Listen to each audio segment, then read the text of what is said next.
नमस्कार, मैं हूं विजय विद्रोही और आप देख रहे हैं अनकट। तो राजस्थान में कांग्रेस एक इतिहास रचने जा रही है। ऐसा लग रहा है कि 1 डेढ़ महीने बाद अशोक गहलोत सरकार मजबूर हो जाएगी मंत्रिमंडल में विस्तार के लिए, पुनर्गठन के लिए और बिना आला कमान के दबाव के ये काम हो जाएगा। ऐसा माना जा रहा है, इसलिए हम कह रहे हैं कि इतिहास रचने जा रही है राजस्थान में कांग्रेस। मोटे तौर पर आला कमान अशोक गहलोत का पिछले 1 साल से साथ देता हुआ नजर आ रहा है, या फिर यूं कहा जाए कि सचिन पायलट के साथ खड़ा हुआ नहीं नजर आ रहा है, जिस रूप में 11 महीने 1 साल पहले नजर आ रहा था।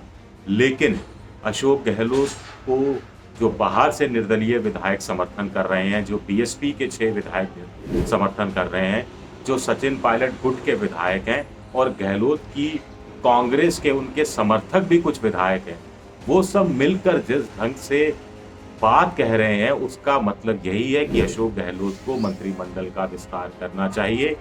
संगठन में कुछ लोगों को जगह देनी चाहिए, कुछ लोगों को मंत्रिमंडल में जगह देनी चाहिए। राजस्थान में कुल 30 मंत्री बन सकते हैं, अभी मुख्यमंत्री मिलाकर 21 हैं, तो कुल 9 स्थान रिक्त हैं, जिसमें से 1-2 स्थान रिक्त रहते ही हैं, तो 7-8 पे तो नियुक्तियां हो ही सकती हैं।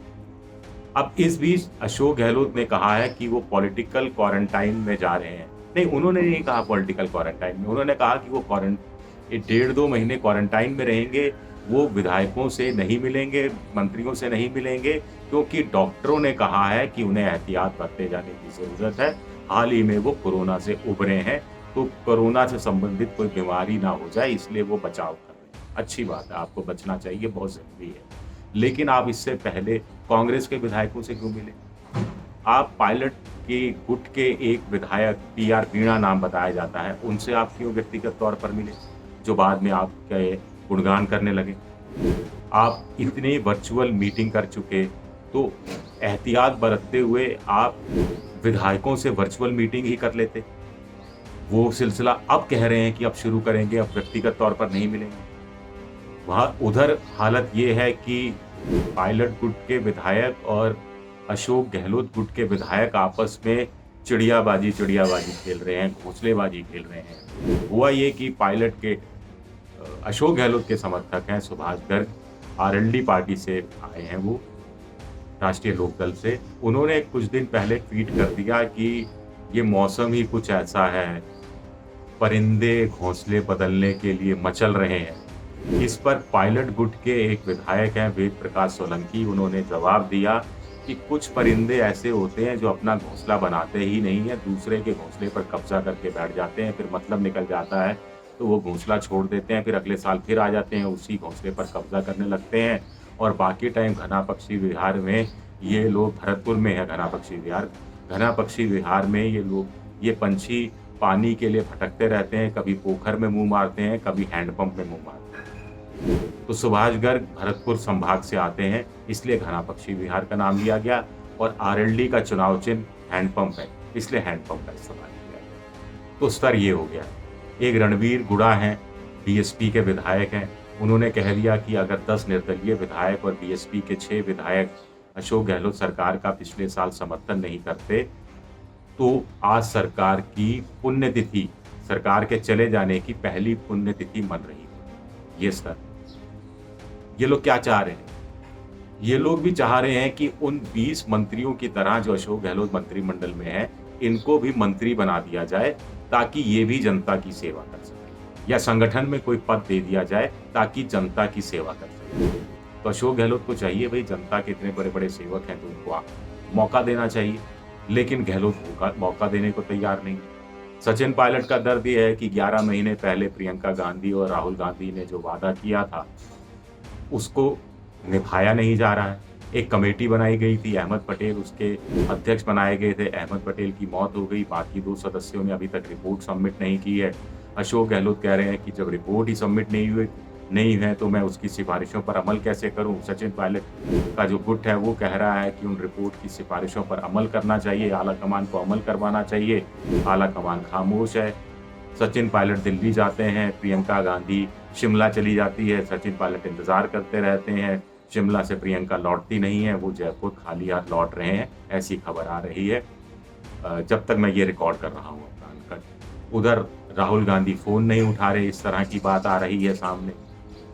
अब एक राज्य और केंद्र का बीच का रिश्ता, यानी केंद्र से मतलब आला कमान का रिश्ता, थोड़ा आप जानते हैं कैसा हो जाता है। कांग्रेस की देश भर में 3 ही जगह अपने दम पर सरकारें हैं, छत्तीसगढ़ है, पंजाब है, राजस्थान है, और केंद्रीय आला कमान को अपने फंड के लिए भी कुछ पैसा चाहिए होता है, कुछ और चीज़ें चाहिए होती हैं, और ये जो सामग्री है ये राज्यों के माध्यम से ही आती है। तो अपने मुख्यमंत्री को फिर क्यों बदला जाए, इतने पुराने सीज़न मुख्यमंत्री को। उधर मुख्यमंत्री गहलोत को लग रहा है कि अभी मैंने अगर मंत्रिमंडल में विस्तार कर दिया तो मेरी हेठी हो जाएगी, सब कहेंगे कि दबाव में कर दिया, सचिन पायलट ग्रुप के लोग जीत गए। ये राजनीतिक शामात का खेल है। उधर अशोक गहलोत के ही कुछ समर्थक कह रहे हैं कि बस बहुत हुआ, अब मान सम्मान होना चाहिए, 2.5 साल हो चुके, आधा कार्यकाल बीत गया, आधा कार्यकाल बाकी है, ऐसे में कुछ को मंत्री बना दिया जाना चाहिए ताकि चीज़ें पटरी पर आ सके। लेकिन अशोक गहलोत ने बड़ी, मैं कहूँगा, चतुराई के साथ 1.5-2 महीने तो चुरा लिए हैं एक तरह से। अब 1.5-2 महीने बाद क्या होगा देखा जाएगा। 1.5-2 महीने तक अगर ये विधायक हैं, पायलट गुट के विधायक हैं, और इसमें साथ ही साथ बीएसपी के जो विधायक हैं और निर्दलीय विधायक हैं, अगर वो दबाव डालते हैं और दबाव के सिलसिले को बनाए रखते हैं तो अशोक गहलोत को झुकाया भी जा सकता है, उस सूरत में भी जब आला कमान अशोक गहलोत के साथ इस रूप में नजर आ रहा है। सबसे बड़ी बात है कि आला कमान को भी ये सोचना चाहिए कि सचिन पायलट ने भी 5 साल प्रदेश अध्यक्ष रहते हुए कड़ी मेहनत की है, और पिछले साल जब सचिन पायलट के साथ 20-22 विधायक चले गए थे, 3-4 और चले गए होते जिन्होंने वादा किया था और बाद में वो हट गए थे, और बाद में कुछ और थे जिनको जाना था, जिनको अशोक गहलोत ने रोक लिया था, तोड़ लिया था कुछ लोगों को। अगर वो सब नहीं होता तो वाकई में पहली पुण्यतिथि मन रही है। लेकिन बड़ा सवाल तो ये उठता है कि सचिन पायलट भी क्या कोई लंबी लकीर खींच रहे हैं? वो भी लंबी लकीर खींचते हुए दिखाई नहीं दे रहे। अब जब सत्ता में ही आना था तो पिछली बार तो खुद सत्ता में थे ना, आप तो उप मुख्यमंत्री भी थे, आप प्रदेश कांग्रेस के अध्यक्ष भी थे, आपके कुछ जो समर्थक हैं वो मंत्री भी थे। फिर ये क्या बवाल खड़ा किया, मानेसर चले गए, इतने दिन वहां पड़े रहे, बगावत और बगावत, इस तरह की बातें आती रही, और अब भी वही क्या है कि मंत्री बना दो, लाल बत्ती की गाड़ी दे दो, संगठन में पद दे दो। तो चीजें कहाँ बदल रही हैं? क्या चीज बदलना चाह रहे हैं आप, और क्या चीज अशोक गहलोत से बदलवाना चाह रहे हैं?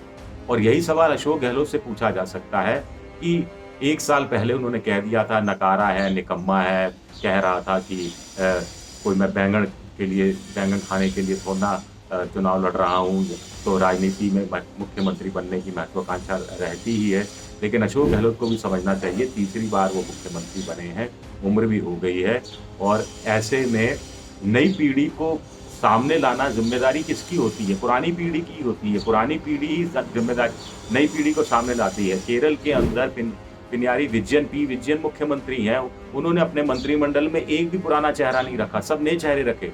यहाँ तक कि शैलजा कुमारी, जो कि स्वास्थ्य मंत्रालय संभाल रही थी, कोरोना में शानदार काम किया था, दुनिया भर में उनका नाम है, उनको भी बदल दिया। कहा कि नहीं, नए लोग आजमाने चाहिए, नए लोग आएंगे तो पार्टी में नया ब्लड आएगा, नया यंग ब्लड आएगा, तो इससे पार्टी और ज़्यादा थोड़ी जवान हो जाएगी, एक तरह से हम कह सकते हैं, वक्त के साथ और चलने लगेगी, और नए लोगों को जो मौका मिलेगा, नए लोग आगे बढ़ेंगे तो विस्तार भी होगा, संगठन का विस्तार भी होगा, लोगों का विश्वास भी जमेगा, चेहरे भी बदलते रहेंगे, तो लोगों के अंदर भी एक चेहरे को देखकर जो एक फटीक वाला मामला आ जाता है, उससे दूरी बनेगी।